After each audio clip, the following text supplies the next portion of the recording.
வணக்கம். பொதுவா வேலை வாய்ப்புல ஏற்படக்கூடிய மாற்றங்கள் நாம புரிஞ்சிக்காம திரும்ப திரும்ப நம்ம படிக்கிறதுனால தான் நமக்கு வேலை வாய்ப்பே இல்லாம போகுது. இப்ப நிறைய பேர் பிகாம் படிக்கிறீங்க. படிக்கிறது தப்பு இல்ல. ஆனா அக்கவுண்டன்ட் ஜாப் அப்படிங்கிறது வந்துட்டு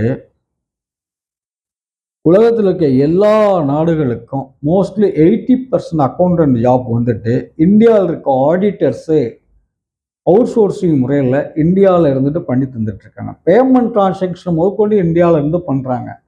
சும்மா 2 ஸ்டாப் சப்போர்ட் ஸ்டாப் மட்டும் வெளிநாடுகளில் கம்பெனியில் அக்கௌண்டன்ஸ் டிபார்ட்மெண்ட்லாம் வச்சுருக்காங்க.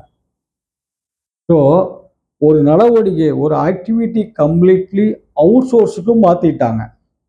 அப்போ நம்ம படிச்சுட்டு அதே படிப்பில் நம்ம வேலையை தேடுறோம். சரி, அப்படியே நம்ம படிச்சுட்டோம், வேலை தெரியும் அப்படின்னா பெரிய பெரிய கார்பரேட் கம்பெனிங்க எல்லாமே அக்கௌண்டன்ட் ஜாப்பை அவுட் சோர்ஸுக்கு போயிட்டாங்க. அப்போ சின்ன நிறுவனங்கள் தான் அவுட் சோர்ஸுக்கு போனால் அவங்களுக்கு கட்டுப்படி ஆகாது. அப்போ அந்த சின்ன நிறுவனம் நல்ல நிறுவனங்களாக பார்த்து நீங்கள் வேலையில் ஜாயின் பண்ணுமா? அதுவும் வேண்டாங்கிறீங்க. அப்போ இழப்பு யாருக்கு? நமக்கு தான். நன்றி, வணக்கம்.